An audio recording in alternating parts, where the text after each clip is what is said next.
Point అందరికీ గత కొన్ని రోజులుగా నెల్లూరు జిల్లాలో కారేడు గ్రామ రైతులు ప్రభుత్వానికి వ్యతిరేకంగా ఉద్యమం చేస్తున్నారు. వాళ్ళు ఈ ఉద్యమం చేయడానికి ప్రధాన కారణం ఏంటి అంటే రీసెంట్గా కారేడు గ్రామంలో ప్రభుత్వం ఇండోసోల్ పరిశ్రమ నెలకొల్పాలి అని చెప్పేసి నిర్ణయం తీసుకోవడం జరిగింది. ఈ పరిశ్రమ నెలకొల్పితే అక్కడ లోకల్గా ఉన్న రైతులకు సంబంధించిన భూములు సేకరించాల్సిన అవసరం ఉంటుందన్నమాట.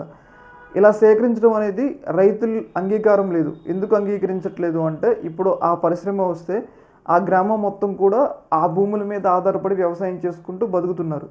ఇలాంటి సందర్భంలో ఒక పరిశ్రమ కోసం ఆ రైతుల భూములను ఇచ్చినట్లయితే ఆ గ్రామంలో రైతులు ఏ పని చేసుకొని బతకాలి, వాళ్ళు వేరే ఉపాధి లేదు కదా, ఇలా ప్రభుత్వం ఆ భూములు తీసుకుంటా అని చెప్పేసి వాళ్ళు ప్రభుత్వానికి వ్యతిరేకంగా తీవ్రస్థాయిలో ఉద్యమాలు చేస్తూ ఉన్నారు. ప్రభుత్వానికి వ్యతిరేకంగా, ఆ పరిశ్రమకు వ్యతిరేకంగా. అయితే ప్రభుత్వం మాత్రం ముందుగా అంటే ఆ రైతుల భూములు ఎలా అయినా సేకరించాలని చెప్పేసి ఏకపక్షంగా ముందుకు వెళ్తుంది.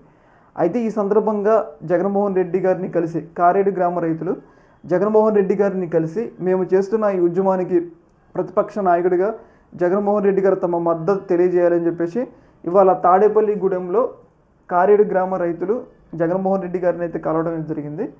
కలిసి జగన్మోహన్ రెడ్డి గారికి ఈ ఉద్యమానికి మద్దతు ఇవ్వాలి అని చెప్పేసి కోరడం జరిగింది. జగన్మోహన్ రెడ్డి గారు కూడా వాళ్ళ ఉద్యమానికి మద్దతు ఇస్తున్నట్లయితే ప్రకటించడం జరిగింది.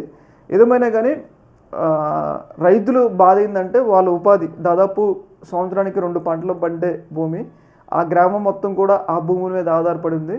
ఇప్పుడు ఏదో పరిశ్రమల పేరు చెప్పిన ఆ భూమిని తీసుకుంటే భవిష్యత్తులో తమ ఉపాధికి మనుగడ జీవించడానికి మనుగడ కలుగుతుంది, జీవనోపాధికి దెబ్బ తగులుతుంది. కాబట్టి ఈ పరిశ్రమను వాళ్ళు వ్యతిరేకిస్తూ ఉన్నారనమాట.